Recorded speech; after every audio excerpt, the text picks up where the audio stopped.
foi, nul est agréable à Dieu. Sans la foi.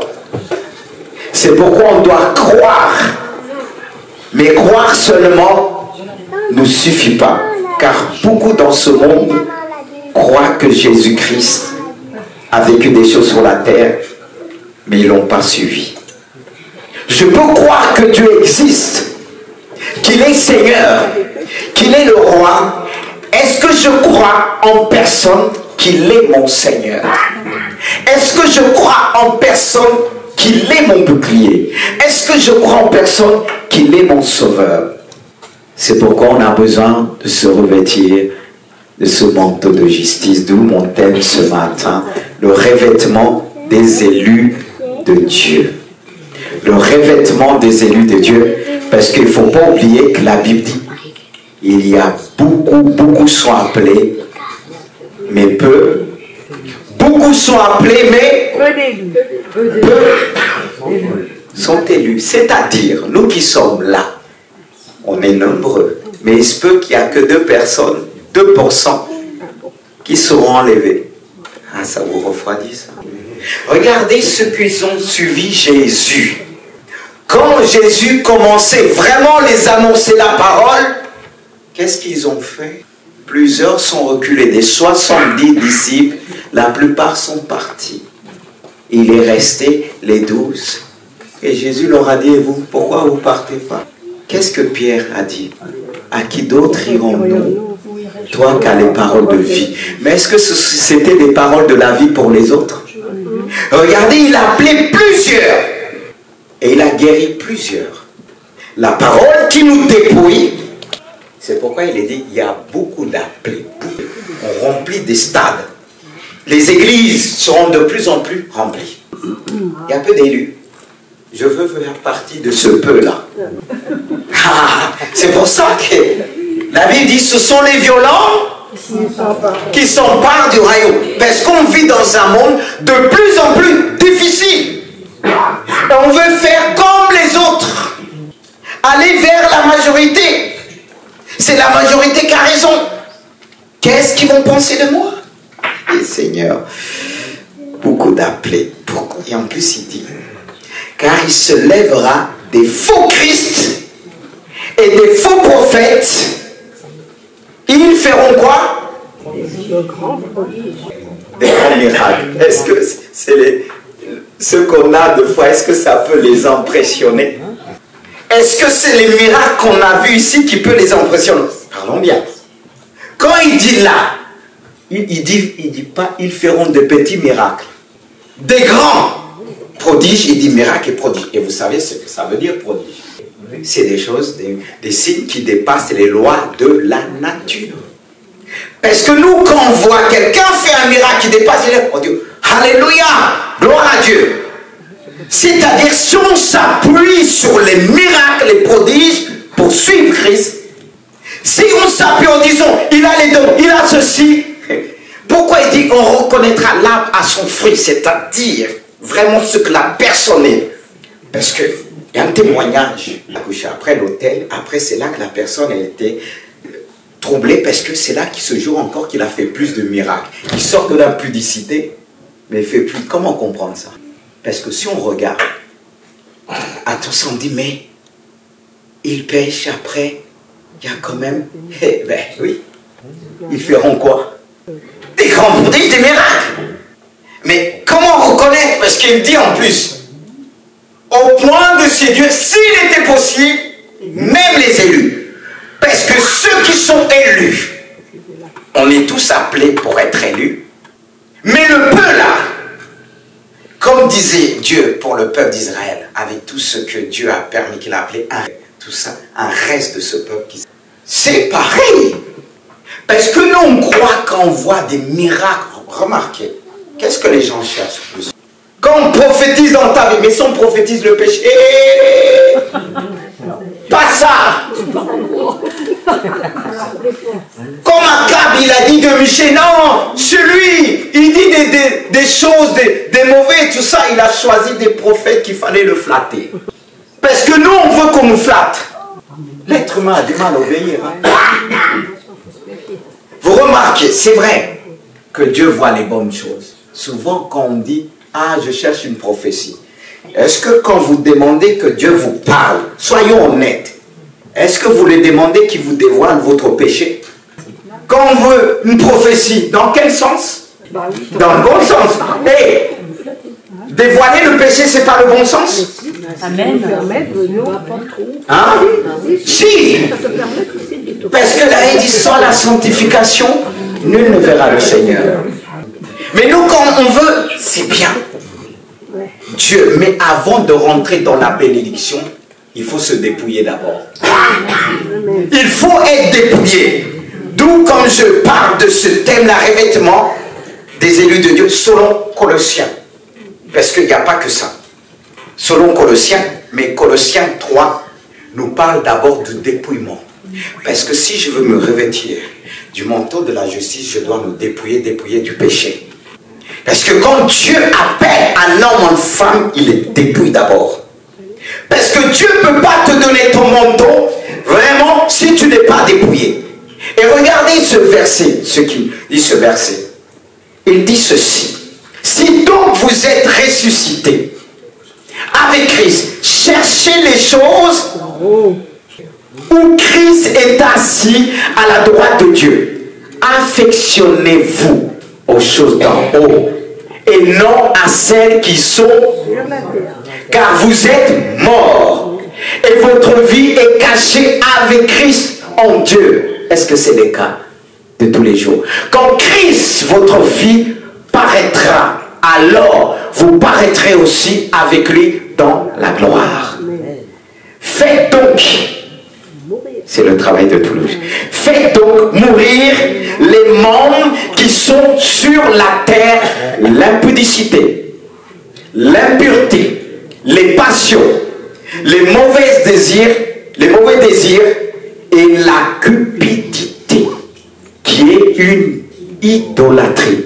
C'est à cause de ces choses que la colère de Dieu vient sur les fils de la rébellion. On dit Dieu est amour, mais sa colère est sur beaucoup à l'extérieur et parfois même dans l'église. Pourquoi? Suivons. Parmi lesquels vous marchez autrefois lorsque vous viviez dans ce péché. Mais maintenant, renoncez à toutes ces choses, à la colère. Non, ça c'est pas dans la maison de Dieu. C'est pas dans les foyers. Ah non, qui me dit si? On est mort en Christ. Pas de colère. Vous dites pas amen. Et il dit à l'animosité.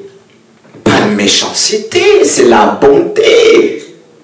À la calomnie, pas ça, Seigneur. Aux paroles déshonnêtes qui pourraient sortir de votre bouche. Ne mettez pas les... Ne montez pas... Ah, excusez-moi. Ah, oui, heureusement vous suivez. Ça veut dire, il ne faut pas... Ne montez pas les uns... Ne montez pas les uns aux autres. Vous étant dépouillés du vieil homme et de ses œuvres. Est-ce que le vieil homme est vraiment parti? Il dit, ayons maintenant... Parce que je ne pouvais pas ça mettre en premier. Ce que nous allons lire. Ayons revêtu de l'homme nouveau qui se renouvelle dans la connaissance selon l'image de celui qui l'a créé. Il n'y a ici ni grec, ni juif, ni circoncis, ni incirconcis, ni barbare, ni scythique, et ni esclave, ni libre, mais Christ en tout et en tous. Verset 12 maintenant. Ainsi donc, comme élu de Dieu, une fois qu'on est dépouillé de tout ça, il dit comme élu de Dieu, saint et bien-aimé, revêtez-vous des sentiments, c'est-à-dire des entrailles de la compassion, d'humilité, de douceur et de patience, frères et sœurs. Et on va lire de nouveau. Ah oui, j'allais oublier ça. Non, c'est qu'il manquait quelque chose. Mais par-dessus tout, ces choses, revêtez-vous de l'amour qui est le lien. Alléluia. On a besoin de ça. C'est ce qui va nous permettre d'être pris. Si ces choses ne sont pas en nous, si le vieil homme revient, on risque de rester, attendre la deuxième étape qui sera encore beaucoup plus dure, au prix de notre sang. Parce que Dieu veut nous épargner de l'homme impie, de l'antichrist qui va venir, il ne va pas rigoler. Parce que quand vous lisez l'Apocalypse 6, vous voyez le cavalier blanc, ce n'est pas le Christ, mais c'est l'antéchrist qui va prendre l'image de Christ, il va venir en vainqueur. Alors même si tu pries, tu restes, tu pries, et ça sera au prix de ton sang, de la persécution. Horrible. C'est pourquoi j'ai noté se revêtir consiste à prendre par la foi le manteau de compassion, par la foi, le manteau de bonté, le manteau d'humilité, le manteau de douceur, le manteau de patience et le manteau de l'amour. Ça suffit pour nous remettre en... Parce que si on ne peut pas se remettre en question à ça, si vous sortez que Dieu ne vous a pas chamboulé, ce n'est pas le Dieu que je prêche. Le but qu'on soit bien chamboulé parce que le Seigneur revient bientôt. Parce que souvent qu'on entend des chants, parfois on saute avec notre péché, ça ne nous bouscule pas. Mais moi je veux que, quand on va sortir ici, ça va travailler. Je ne viens pas vous prêcher et dire Alléluia, oui, Alléluia. Mais partir sans que vous soyez travaillé. Parce que quand Jésus prêchait là, même quand il faisait les miracles, on déposait d'abord les miracles, on dirait on n'est pas digne. On n'est pas digne de recevoir. Et c'est le but, frères et sœurs. Parce que avoir la foi, c'est bien. Mais je dois grandir à travers ce que Dieu nous accorde. Qu'est-ce qui va faire grandir ta foi? En premier, c'est la compassion. Est-ce qu'il y a toujours cette compassion en nous? J'ai noté la compassion de notre Seigneur Jésus s'est révélée lorsqu'il vit la foule languissante et abattue. Quand il a vu cette foule qui souffrait quelque part, affaibli, il avait la compassion. Et pour mieux, il est important de souligner ce qui c'est la compassion. Et nous le savons que la compassion est un sentiment par lequel un individu est porté à percevoir, à ressentir la souffrance d'autrui et pousse à y remédier par amour. Est-ce qu'on souffre avec les autres? Jésus avait la compassion, il avait ce manteau qui nous permet de sentir. Et quand Dieu envoie un homme, un prophète selon lui, il doit être capable de sentir en premier la souffrance. Ce que les autres, les pécheurs peuvent ressentir sans Dieu. Et lui, il a vu cette foule qui n'avait point de berger. Et personne ne pouvait leur donner à manger. La preuve, on a dit à Jésus, qu'est-ce qu'il faut faire? À un moment, Jésus a dit, il faut leur donner vous-même à manger. C'est pas tout de dire, Dieu est ceci, Dieu est cela, il est grand, il va sauver toi. Mais il va dire, donnez-leur vous-même à manger. Parce qu'il avait la compassion. Et on pourra aussi aller loin aussi. En ce qui concerne la compassion, signifie littéralement souffrir ensemble. Autrement dit, je souffre avec. Frères et sœurs, c'est ce qu'a touché cet homme-là où Dieu m'avait envoyé. Il a passé des moments difficiles. Et parfois, quand on souffre, quand on se sent seul, on peut être découragé comme Jésus qui était dans le jardin de Gethsémane. Il y avait la souffrance. Il est venu vers Pierre, vers Jean et Marc. Ils n'ont pas pu souffrir avec lui. On part toujours, regardez, je reviens encore, comme je disais au départ. Quand on prophétise, on va prophétiser les bonnes choses. Mais si, imagine, on dit, Patrice, voici je vois, tu vas beaucoup souffrir. Et on va dire, c'est quel prophète lui? On dit, Seigneur, d'ici demain, oh, je ne peux pas te dire toute la souffrance. Il va dire, hey, pardon, Seigneur, c'est pas ça que je veux entendre. Mais qu'est-ce que Dieu a dit de Paul lorsqu'il a envoyé Ananias? Va prier pour cet homme, parce que j'ai un plan pour lui, il va beaucoup souffrir pour moi. C'est ce qui fait la différence. Parce qu'on est là, on dit, tu seras assez merveilleux. Et quand Dieu m'a appelé au ministère. Exactement, va dans ce... Parce que moi, je croyais l'évangile au départ. Mon souvenir, ça va être cool, ça va être tranquille.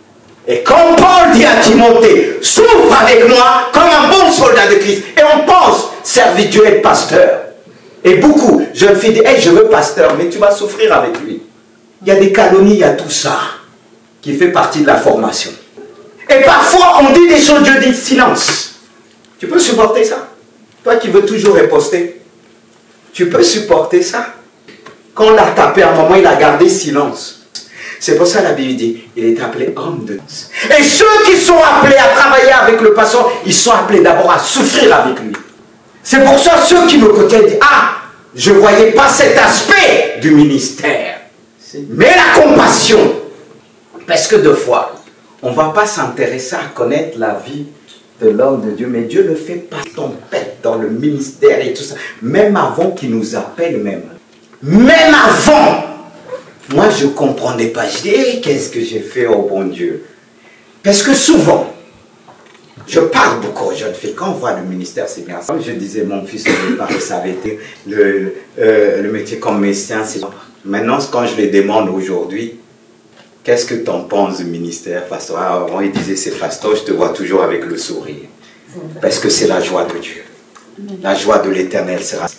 Parce que deux fois, quand vous calomniez à tout ça, il y a un problème, vous êtes tout seul, Jésus-Christ. Les gens que Jésus a guéris. C'est beau le ministère, hein? Amen. C'est beau, oui. J'aime ce que Dieu m'a donné. Aujourd'hui, il m'a appris. Si on appelle Jésus homme de douleur, habitué à la souffrance, il s'est habitué. Alors qu'on voit aujourd'hui les temps de la fin, les gens, cet aspect-là, ils ne vont pas l'annoncer. On ne parle pas de cet affaire. Parce qu'on dit, si j'annonce toute l'église la souffrance, suivez-moi, elle risque de se vider. Quand on a vu la souffrance de Jésus, il dit, ah, il parlait de son corps, manger son corps, les gens n'ont pas essayé de comprendre. Il dit, hey, qui peut comprendre ces paroles? Ils ont fui. Mais heureusement, il y a toujours quelques-uns qui restent. Allez. Pierre a dit à qui? Donc irons-nous, toi qui as les paroles de vie. Parce que la parole de vie nous porte. Dans la souffrance nous porte.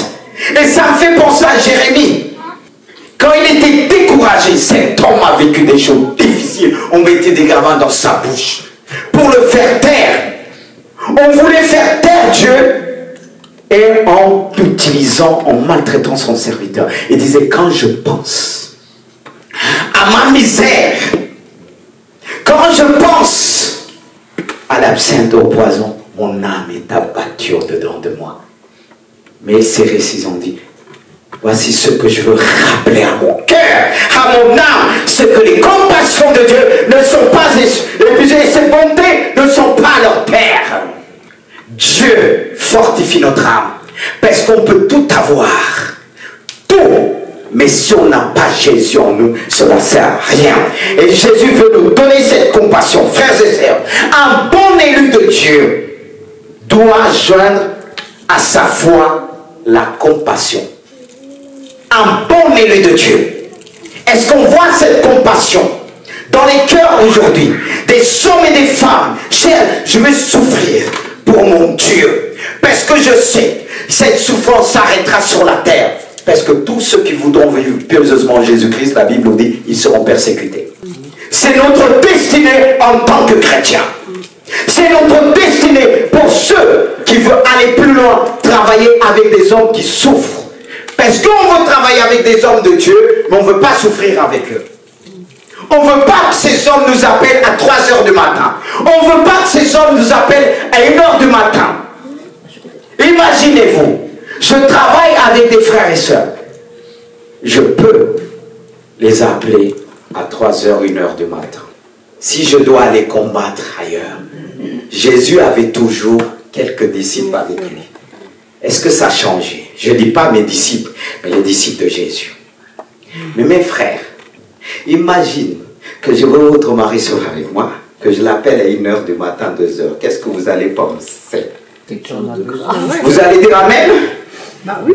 C'est surtout si votre mari est en train de vous faire des bons bisous. On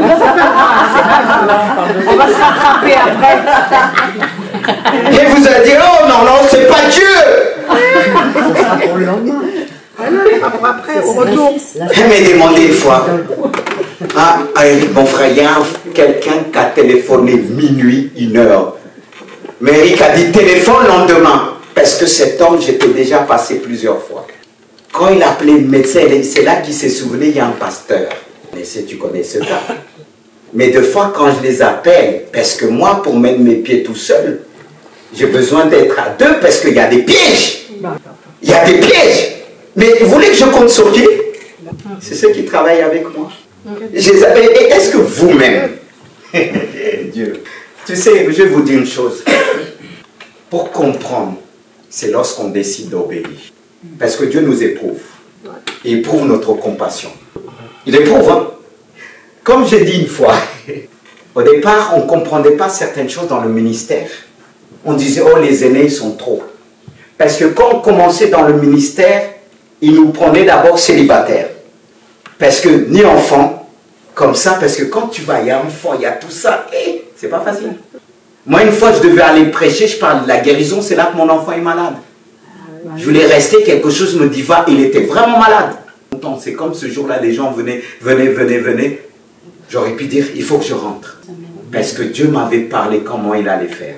Et lorsque je priais pour lui, il avait plus d'anesthésie deux fois. Même on sent un peu la personne se débaissant. Ça tourne et j'ai dit, c'est bon, alléluia.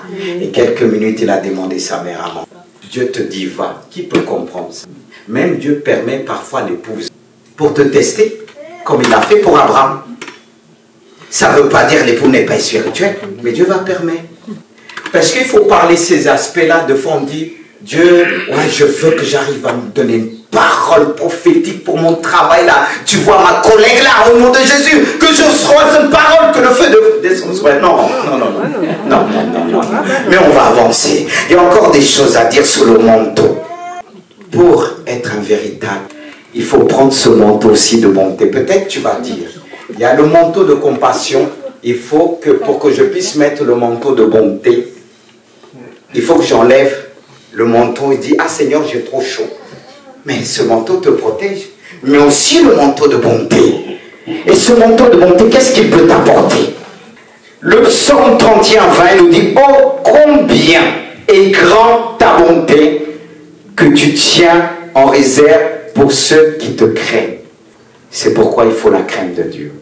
C'est cette crainte de Dieu qui va t'emmener à recevoir cette bonté de Dieu. Car la bonté est la disposition de quelqu'un à être bienveillant, compatissant et charitable. Quand on parle de charitable, on parle d'action. Parce qu'il ne s'agit pas de simplement dire « je suis amour », il faut de l'action. Et le mot « bon » selon Dieu signifie en réalité, écoutez bien, saint, pur et juste. Quand je prends ce manteau de bonté, c'est comme si je me rêvais de la sainteté de Dieu, de la pureté de Dieu, frères et sœurs. C'est pourquoi il est dit aussi, beaucoup de gens proclament leur bonté, mais un homme fidèle, ou bien pur et juste, qui le trouvera? Une femme pure, sainte, qui le trouvera?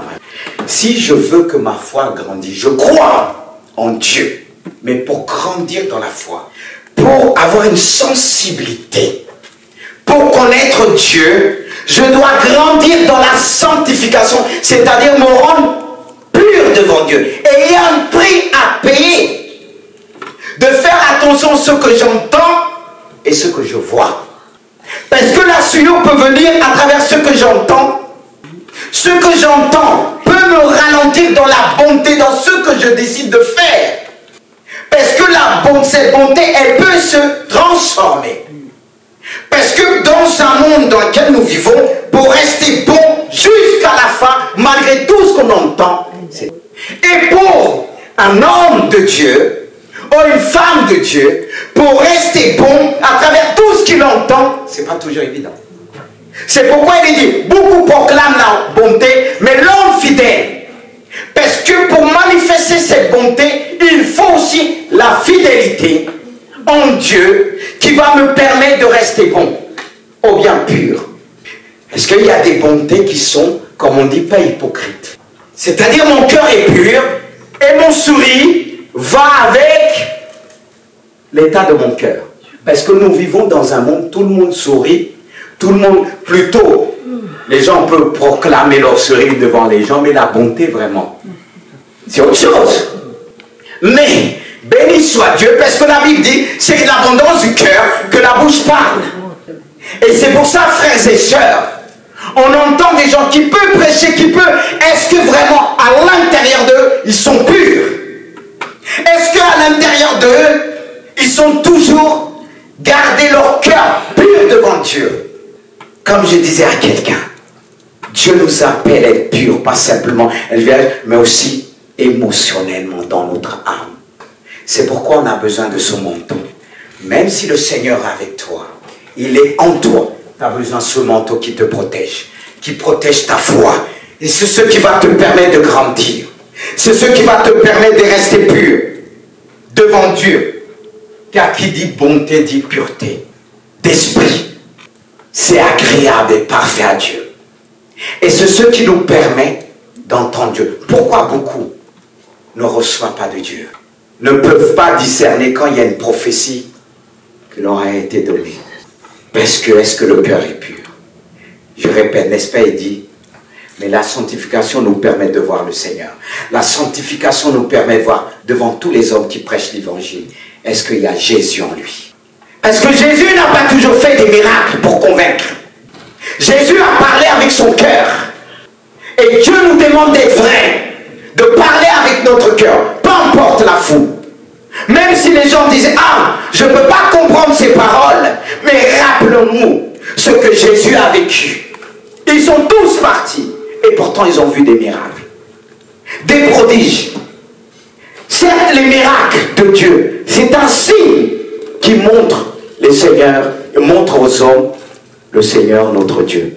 C'est-à-dire un signe qui signale, qui dit miracle d'ici, signale, nous montre le chemin. Mais malgré les miracles de Jésus, les gens n'ont pas suivi. Mais les miracles des hommes, comme on dit, les miracles de Satan, les hommes suivent beaucoup plus facilement. On ne suit pas beaucoup facilement le Seigneur qui nous dit réponds-toi de tes péchés, t'es ceci, t'es cela.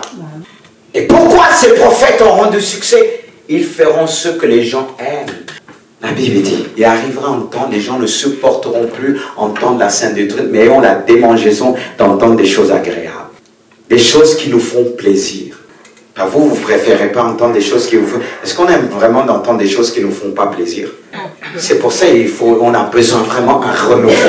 La bonté de Dieu.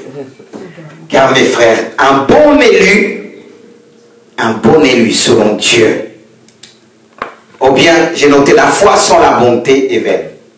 Je répète comme ce que je reviens. Montre-moi et je te montrerai les œuvres. C'est-à-dire, toi tu vas me montrer que la foi, mais moi je vais te montrer la foi. Le travail, ce que la foi doit produire, ce que la foi doit recevoir pour devenir un véritable élu.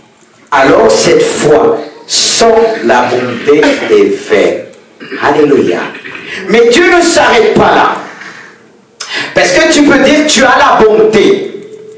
Mais ce qui va permettre qu'on puisse voir la bonté en toi, c'est ce manteau que tu vas mettre encore sur la bonté. Ne dis pas j'ai trop chaud, j'enlève. Continue à mettre, même si tu as chaud. Il faut ça. Il ne faut pas le fait que tu as chaud, tu vas tout enlever, on va voir la nudité, non. Prends le manteau d'humilité. Qu'est-ce que la Bible dit? Revêtez-vous d'humilité. Car Dieu résiste encore aux orgueilleux, mais il fait grâce aux hommes. Si on veut être élevé de Dieu, qu'est-ce qu'il faut? Mais ce n'est pas facile. Si tu veux que ta foi soit élevée, ta foi doit se compléter par ce manteau-là. Et c'est là qu'on peut reconnaître ce qui vient de Dieu. Ils ont été élevés de Dieu. Parce que de plus en plus, les hommes vont élever leur personne. Qu'on entend moins Jésus-Christ. La Bible nous dit qu'il est venu comme un simple homme. Il n'a pas regardé son égalité avec Dieu. Il est venu comme un simple serviteur, doulos, esclave. Il s'est abaissé. Il a considéré d'abord les intérêts des autres. Mais aujourd'hui, à l'église? Pourquoi on peut être entraîné vite fait par les faux prophètes? Parce qu'on regarde à nos intérêts propres. Moi, je veux ceci, je veux cela. Il y a des cœurs qui sont déjà bien disposés pour recevoir le message de l'Antichrist.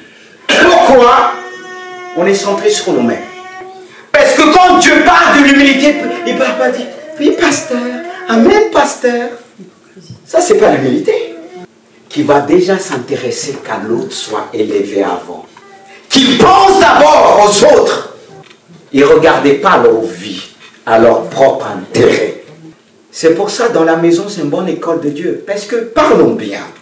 Qu'est-ce qu'on favorise en premier? C'est nos maisons. Est-ce qu'on va s'inquiéter comment ici ça circule pour payer le loyer et tout ça faire? Non. Dis Seigneur, d'abord moi. Qu'est-ce que Élie a dit à la femme qui dit j'ai que ça? Élie a dit d'abord moi. Mais est-ce que c'est le cas? Mais pourtant on prophétise sur les gens. Tu vas avoir ceci, tu vas avoir ceci. Mais hey, qu'est-ce qu'ils faisaient dans la vie? Ceux qui avaient les apports. C'est ça l'humilité de Dieu. Et n'est-ce pas, dans l'humilité de Dieu, on ressent notre insuffisance. Mais on se suffit, on dit, j'ai pas besoin de l'autre, j'ai pas besoin d'un... C'est quoi? Ceux qui ne vont jamais demander aux autres. C'est quoi l'humilité? Et peuple de Dieu, en élevant votre voix, mais dans votre cœur, Dieu entend. Quand je dis répondez-moi en silence, Dieu va entendre dans votre cœur. Vous n'avez pas besoin, vous énerver sur moi. Non. Non, c'est-à-dire, ce qui remet dans votre cœur, parlez à Dieu. Dieu va vous apaiser. Alléluia. Et s'il n'est pas content, ne vous inquiétez pas. Mais je ne pense pas en parlant d'humilité. Parce qu'il est dit Jésus. Il est venu comme un simple homme de cœur. Et ça l'a poussé à être serviteur de tous. Est-ce que c'est le cas? Parce que quand on se fait serviteur sans attendre quelque chose au retour. Oui, Jésus a fait du bien même des gens qui l'ont giflé. Sans s'attendre quoi que ce soit au retour. C'est ça l'humilité. C'est pourquoi Dieu a dit, je lève, je fais grâce aux hommes. Parce que c'est pas que on n'a pas Dieu. Mais si on ne prend pas ce manteau chaque jour dans la société qu'on vit là, il faut, pour exister, il faut montrer un peu d'ego. Je ne dis pas qu'il faut le faire. Non, ce n'est pas ce que Dieu nous demande. Parce que l'humilité n'est pas une faiblesse. C'est là qu'on a besoin de la grâce de Dieu. De dire, Seigneur, donne-moi ce manteau, car la foi sans l'humilité ne prospère point. Mais il y a encore un autre manteau. Ah, c'est toi qu'on appelle Monsieur Douceur ou Madame Douceur?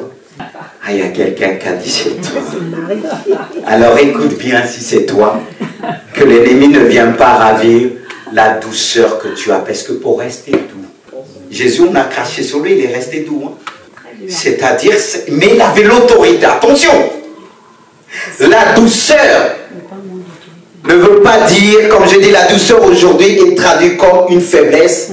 Cependant, la Bible dit, heureux les doux, car ils hériteront la terre. Heureux les doux, ils hériteront la terre. Qu'est-ce qu'on trouve dans la terre? On trouve des hommes et des femmes. Et c'est un héritage. Demande-moi et je te donnerai les nations. Soyez douces, mais surtout vous, il y a un don de plus que Dieu vous a donné. Mais malheureusement, cette douceur fait beaucoup de faux. Ça ne veut pas dire nous les hommes. Mais ça, le manteau de douceur, si on n'a pas ce manteau de douceur, ça sera tout le temps la colère. Ce manteau, ta foi là, que tu as foi, telle foi même pour déplacer les montagnes. C'est-à-dire à ta femme, Thomas, tu voudras même les jeter de la fenêtre. Au lieu de déplacer les montagnes, toi tu vas prendre celui qui est devant toi comme une montagne. Allez, dégage, ôte-toi de là. Et même avec un geste, tu peux aider même ta foi. Est-ce que c'est ce que Dieu te demande? Quand j'étais il y a le mois dernier et je prêchais, je disais, il y a quelqu'un qui a une colère de foi, colérique ici, qui casse tout. Je m'attendais que j'allais voir un homme. Non, vous allez dire encore, c'était une sœur qui est venue. Elle n'est pas venue tout de suite, elle est venue après, elle dit, parce qu'il y a des colères qui ouvrent la porte de l'ennemi. Il y a des esprits qui viennent, qui sont attirés par ça. Et plus tu te mets, plus ça augmente. Après, personne ne peut t'arrêter. Vous savez qu'il y a des gens, quand ils sont en colère, même celui qui vont les attraper, il reçoit aussi. Et c'est comme si tu oublies avec qui tu as des problèmes. Tu te retournes vers ceux qui sont venus, les pauvres, avec bonté, avec compassion, ils ramassent aussi. La douceur, c'est quelque chose. Cette douceur, c'est là qu'il ne faut pas confondre la douceur quand on faiblesse, parce que Jésus, on appelait aussi le lion de Juda. L'agneau de Dieu. Et c'est pour ça beaucoup confondaient quand on voit quelqu'un de douce, tranquillement, on dit on peut le marcher dessus. Mais là, le lion qui se réveille. Et le lion de Juda, il se réveille avec l'autorité pour les pécheurs. Oui, le même Jésus qui était doux, il a pris le fouet pour balayer le péché. Mais quand on veut balayer le péché, il y a ceux qui veulent retourner le péché, ils sont balayés avec le péché. Si Jésus est en train de balayer le péché, toi tu tiens, il ne faut pas confondre cette douceur comme faiblesse. Mais quelqu'un qui est doux, même si deux fois il rougit comme un lion. Amen. Parce qu'il n'est pas dans la séduction et on a besoin de son manteau. Ce manteau apporte la paix. Des fois il dit ne reprends pas. Que Dieu nous donne cette douceur. Il y a aussi le manteau. Bien avant j'ai noté, la foi sans la douceur ne nous permet pas de posséder notre héritage.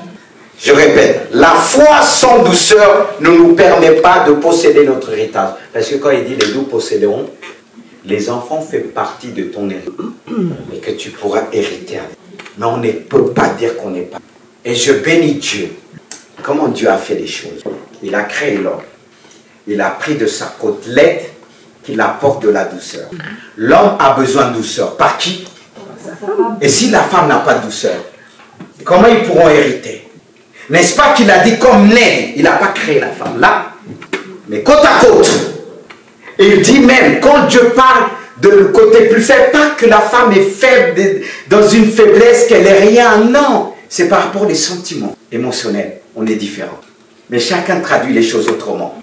Mais s'il a pris la femme à côté, et on vit dans un monde que le monde nous emmène dans un autre chemin maintenant, qu'on veut dire, il faut non. Que Dieu soit loué. Et le manteau de patience. La patience a toujours été considérée comme une vertu essentielle pour atteindre la sagesse, la gloire et la réussite. Qu'est-ce qui nous fait atteindre?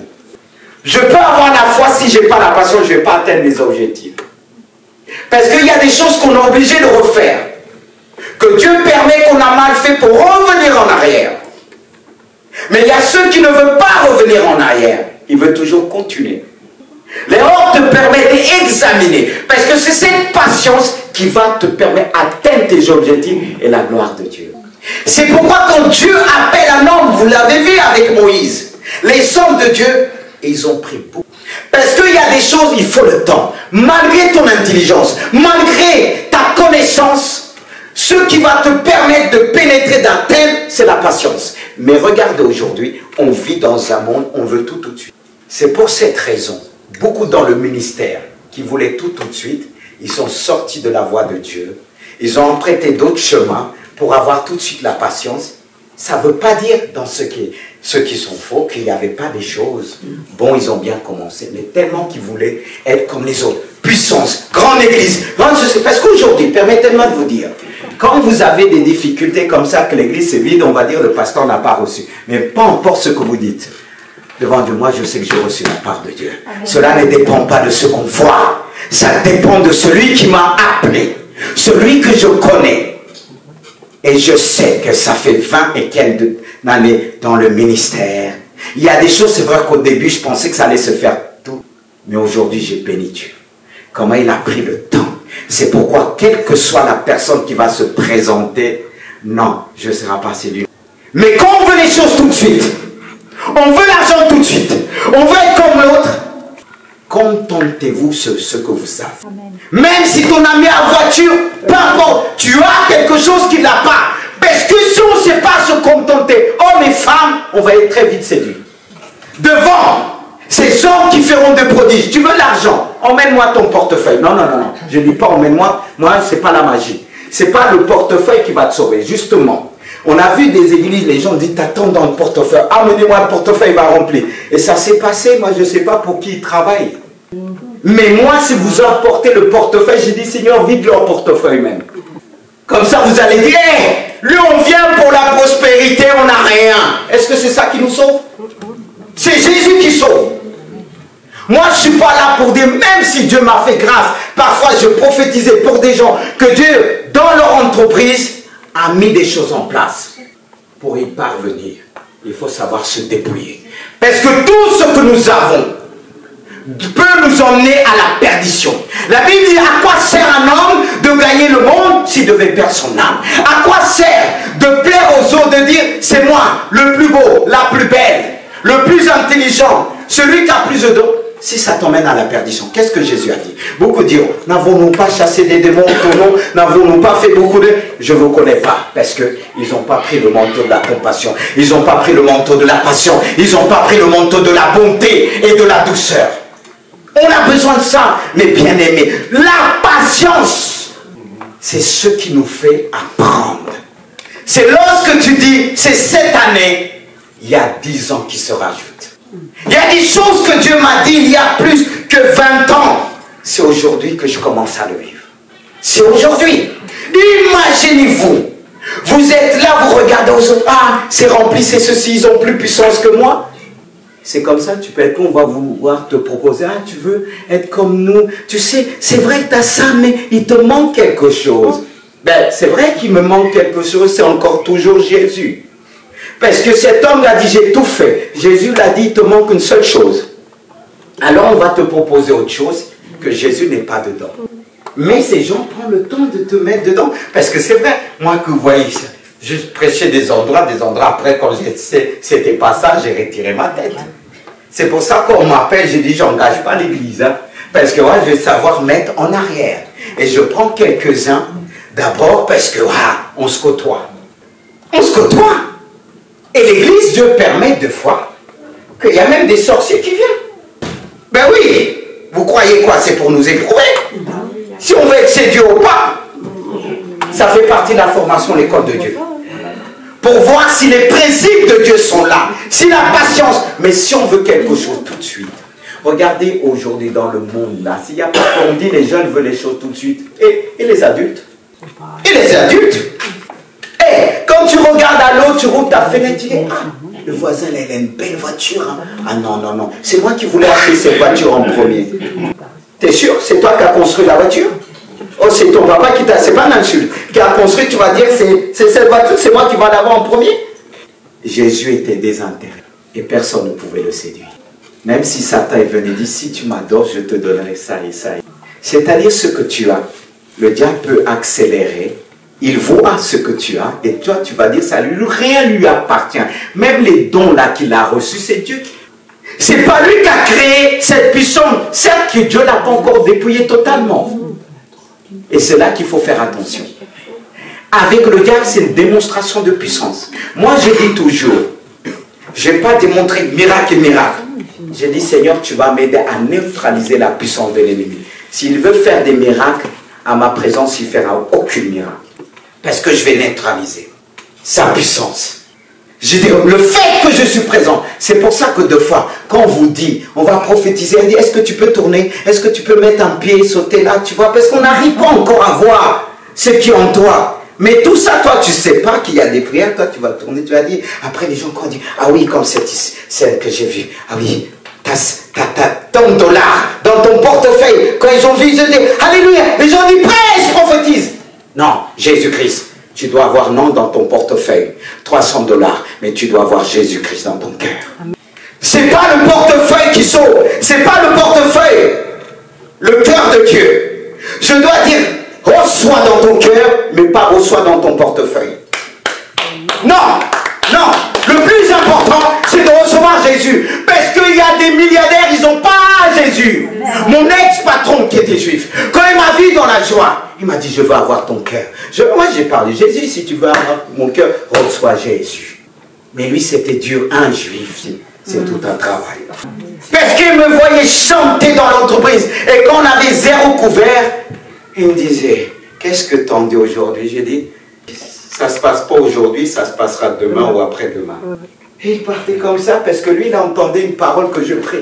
T'inquiète pas, patron, il y aura du monde aujourd'hui. Et quand je disais naturellement, il partait, il y a une collègue de travail qui disait, elle rigolait, j'ai dit, mais pourquoi tu... moi, tranquille, elle dit, mais tu ne te rends pas compte ce que tu as dit, il est parti en fuyant. Parce que c'est moi, si Dieu m'a appelé à être prophète pour quelqu'un, je n'ai pas le prophétiser. Ça peut arriver que tu t'attends à quelque chose, mais Dieu t'a fait passer d'abord par une épreuve que tu vas obtenir. Parce qu'on veut entendre des belles choses. Dans cette église, vous n'entendrez pas toujours des belles choses qui vous... Amen. Parce que l'apôtre Paul a dit, si je devrais faire plaisir, je plairai pas à Dieu. Je ne vais pas venir vous taper, non. Pour le Christ. N'est-ce pas que l'évangile nous annonce la croix et dit que chacun porte sa croix? Alors quel évangile de mieux qu'on veut? Mais cette croix que tu portes aujourd'hui va te donner l'éternité. Même sur la terre, Dieu te bénira. Parce que c'est pas, le peuple d'Israël n'était pas appelé à souffrir toujours dans le désert. Mais c'est à cause de leur désobéissance. C'est à cause de notre désobéissance qui nous maintient dans le désert. Dieu nous fait passer dans la souffrance pour nous apprendre. Regardez Jésus. Que 3 ans et quelques de ministère pour une éternité de gloire. Mais nous, on a fait plus. Mais la souffrance de Jésus, elle est tellement intense qu'il fallait qu'elle soit très courte et que la gloire de Dieu se manifeste. Tu vis des moments et tout ce que tu vas voir, tu vas te... Est-ce que c'est le cas? Est-ce que c'est le cas? La patience. Alors, reçois cette patience de Dieu. Car il est dit, regarde, la patience a toujours... Et dans Jacques 1, dit, mes frères, regardez comme un sujet de joie complète. Écoutez bien, les diverses épreuves auxquelles vous pouvez être exposés. Sachant que l'épreuve de votre foi produit quoi? L'épreuve de notre foi produit quoi? L'épreuve là qu'on a, là, on pleure, Seigneur donne-moi, mais ça continue. Tu dis, Seigneur, tout le monde là, sauve-moi, tout le monde est marié, mais qu'est-ce que j'ai fait? Est-ce que je suis mort chaud? Non! Tu ne sais pas si Dieu veut te donner un Samuel, un Abraham. Mais pour que tu puisses avoir Abraham, c'est la mesure de ta foi. Pour que tu puisses avoir un Samuel, Anne, elle a attendu longtemps toutes sortes de combats. Elle a patienté longtemps. Sarah, elle a eu 10 enfants et 0. Et ça lui a permis de prier selon la volonté de Dieu. Et Dieu lui a accordé. Alors, si cette foi dans l'épreuve, et ça dure, tu dis, Seigneur, qu'est-ce que j'ai fait? Tu n'as rien. Mais Dieu veut faire sortir ta foi. Cette vérité comme il a fait pour Job. Et c'est ainsi qu'il dit, mais il faut que la patience accomplisse. Suivez le mot. Parfaitement, pour que leur patience accomplisse parfaitement l'œuvre de Dieu, afin que vous soyez parfaits et accomplis sans quoi? Sans faille. Dites béni soit Dieu pour les preuves. C'est pas tout le monde qui lève la main. Alléluia. C'est comme ça que tu vas voir l'épreuve autrement. C'est-à-dire que tu vas voir l'épreuve autrement. Mais si tu le réalises, il te dit, réjouis-toi, et toi tu dis, chaque fois l'épreuve, personne ne m'aime. Dieu, tu ne m'aimes pas, tu m'as oublié. Et tu crois en pleurant, Dieu va dire, viens, je vais te faire un câlin, viens mon enfant, viens, arrête de pleurer. C'est ça que tu veux. Tu crois que tu vas l'avoir, il va dire, c'est comme ça. Oh, la vie avec Dieu, de fond, on mélange les choses. Et je comme dis, sans faille, sans rien. Mais le dernier, mais par-dessus toutes ces choses, revêtez-vous de l'amour, qui est le lien de la perfection, que seul peut nous donner l'amour de Dieu. Et il dit, si je n'ai pas l'amour, je ne suis rien. C'est-à-dire, on peut avoir tout le reste. Si on n'a pas l'amour, ce lien de la perfection, c'est ce qui va permettre de nous donner un lien à tout ce que nous avons reçu, qui va perfectionner notre foi. Notre foi se perfectionne dans l'amour. Parce qu'il ne faut pas oublier, comme nous dit Matthieu, lorsque l'iniquité sera accrue, la charité en l'amour de plus grand nombre se refroidira. Mais celui qui persévérera jusqu'à la fin sera sauvé. Tellement le monde est difficile, les gens sont impatients. L'amour va se refroidir. Parce que quand on est impatient, on veut tout de suite, on veut le but, je veux ça, rien. On fait tout pour l'avoir. On met l'amour à côté. Et c'est dangereux. Parce que les choses iront de plus en mal. Et je ne sais pas si c'est une bonne nouvelle, mais vous n'êtes pas aveugle. Même quand il y en a qui veulent boucher les oreilles. J'ai entendu, on a dit même les touristes, ils ne viennent presque plus. Les touristes chinois et tout ça, parce qu'il Il y a trop de vols et tout ça, c'est la France, il ne vient plus. Il y a des hôtels qui faisaient avant 70%, il ne fait même pas 50%.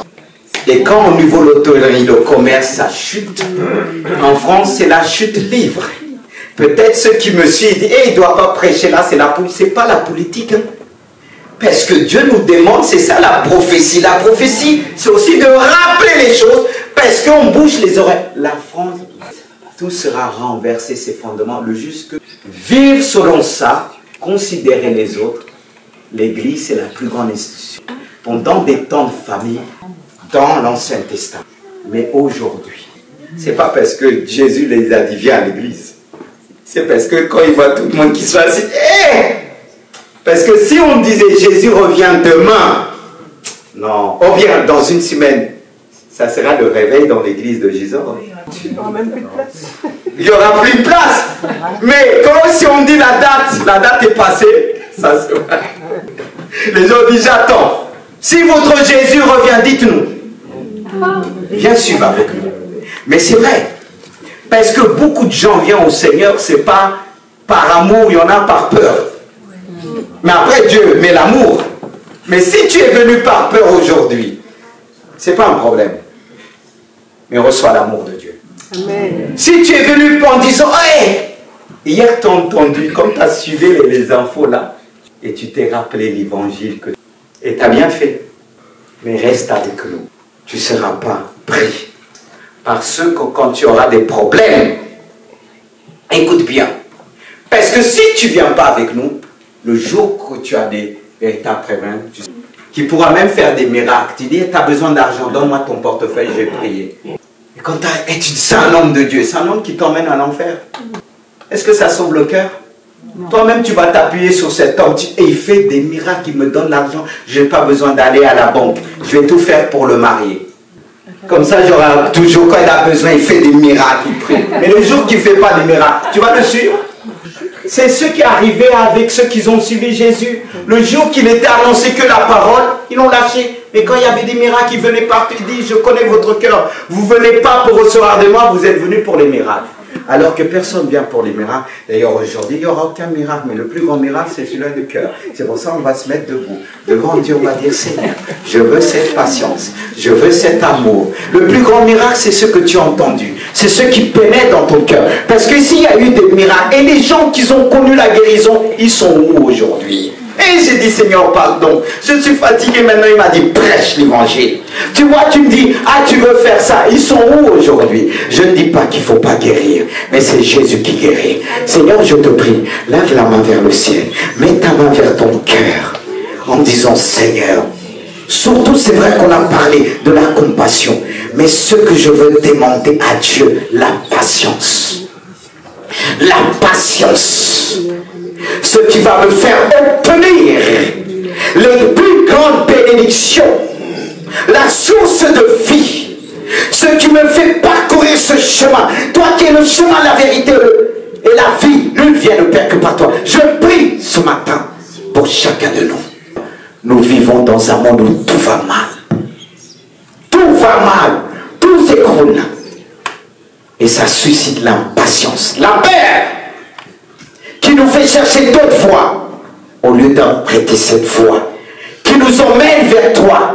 Toi qui es riche en toutes choses, toi qui nous as dit à toi l'or et l'argent. Le plus important, c'est d'avoir un cœur comblé. Parce que nous entendons dans ce monde, les gens qui disent, sans l'argent, on ne peut rien faire. C'est faux, c'est sans Jésus, on ne peut rien faire. Alors reçois Jésus dans ta vie. Je veux te recevoir pleinement. Et je te demande pardon d'avoir attendu longtemps, d'avoir laissé tes voix. Je veux, Seigneur, me consacrer. Je veux que tu puisses m'enseigner encore. Donne-moi cette humilité. Je ne veux pas m'appuyer sur moi-même, mais sur toi, Jésus. Vois ce peuple devant toi, la main sur leur poitrine et une main élevée vers toi. D'où vient le secours? Le secours nous vient de l'Éternel des armées qui a fait les cieux et la terre. Tout vient d'en haut. Seigneur, attire-nous vers le haut. Attire-nous vers le haut, non vers le bas. C'est pourquoi je te prie que tous qui peuvent nous distraire dans ce monde nous éloigne de toi soit brisé par le nom puissant de Jésus. C'est vrai que beaucoup ont l'habitude de dire, où est votre Seigneur? Qu'en est-il pour cet événement? Seigneur, c'est pas ça que je dois regarder. Je dois me dire, si ma vie doit s'arrêter maintenant, est-ce qu'elle pourra s'ouvrir devant toi, mes yeux? Seigneur, nous ne savons pas combien de temps qu'il nous reste sur la terre. Je ne sais pas si je vais pouvoir vivre encore longtemps. Mais Seigneur, c'est pourquoi je veux donner ma vie aujourd'hui. Aujourd'hui, aujourd'hui, aujourd'hui. Garde-moi devant toutes sortes de tentations. Toutes sortes de miracles, des signes et des prodiges qui ne viennent pas de toi. Donne-moi le discernement des esprits, que je puisse discerner ce qui vient de toi et ce qui ne vient pas de toi. Tu vois, Seigneur, de plus en plus, l'Église est infiltrée par les faux prophètes, les faux docteurs, les faux apôtres, qui nous annoncent uniquement les choses de ce monde, qui nous annoncent directement que vous devez régner. On règne déjà avec toi. J'ai pas besoin qu'on me dise, tu dois régner là, tu dois. Je règne parce que Christ est en nous, l'espérance de la gloire.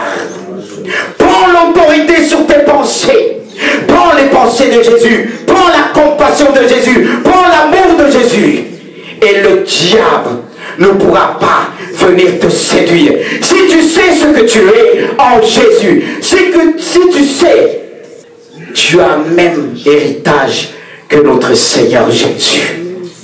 Si tu sais que tu es riche en lui, la sagesse est plus précieuse que l'or et l'argent, que des perles. La sagesse est au-dessus. C'est par cette sagesse qu'on devient riche en Jésus-Christ, et même matériellement.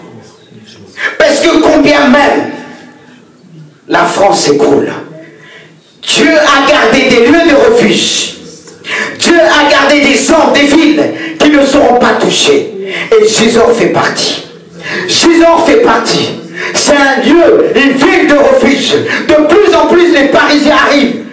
Mais ils ne savent pas, spirituellement, que quelque part, ils rentrent dans ce refuge, ils rentrent dans cet abri, comme par hasard. Beaucoup cherchent la ville de Gisors, mais vous ne réalisez pas. Mais Dieu nous a ouvert les yeux pour nous montrer cette ville au départ qui a été rejetée. Je l'ai choisie comme un lieu, une ville de refuge. C'est ça la prophétie. C'est ça la prophétie. De connaître les événements, de connaître, de savoir, connaître l'identité de la ville, là où Dieu nous a placés. C'est pourquoi, permettez-moi de vous dire, vous avez foulé un lieu. Cette église est puissante parce que Jésus règne. Jésus règne. Jésus, tu es ici. Jésus, tu as établi ton règne dans cette ville. Tu as établi cette ville, cette église, comme la lumière qui jaillit dans cette ville. C'est pourquoi je te prie, ouvre les yeux. Comme cet homme qui paniquait, qui était entouré de l'armée syrienne. Il est venu vers Élisée en disant, oh Seigneur, oh notre maître, regarde, on panique. Il dit, on est encerclé. Il lui a dit, ne crains pas. Celui qui est avec nous est en plus grand nombre de celui qui est avec eux. Tu ne marches pas tout seul. Tu ne marches pas tout seul. Et je t'invite pleinement à donner toute ta vie à Jésus. Tu vas dire, si je le donne ça, je perds ça, je perds ce. Tu vas perdre ce que tu dois perdre. Amen. Des choses qui ne sont pas utiles. Des choses qui ne sont pas nécessaires. Mais les choses essentielles en Jésus-Christ, tu ne perdras jamais. On peut perdre quelque chose. On peut perdre un ami. On peut perdre quoi que ce soit l'enfant. Mais Christ, si tu le donnes, je ne dis pas une place, toute la place. Si tu le donnes, ce que tu dois garder, tu vas le garder. Ne pense pas à ça que le diable qui dit, ah si tu donnes ta vie à Dieu, tu feras plus ceci, tu vas plus faire ça, c'est faux. Est-ce que la jeunesse est là? On vous dit, vous n'allez pas faire ceci, vous n'allez pas faire ça. En Jésus, on est libre. En Jésus, je suis libre. Oui, je suis libre en Jésus. Tu peux le dire ce matin. Je suis libre en Jésus. Tu es libéré en Jésus. Déclare. C'est aussi une parole prophétique qui déclare, je déclare pour ma vie, je suis libre, car le monde me tenait. Il y avait des habitudes dans ma vie, mais Jésus t'a libéré. Tu peux dire, tu m'as libéré. Dis-toi, tu m'as frappe ce matin. Dis, il m'a libéré. Alléluia. Il nous a libérés. Un dernier chant, est-ce qu'il peut venir avec moi? Est-ce que vous voulez entendre un chant? Ils vont nous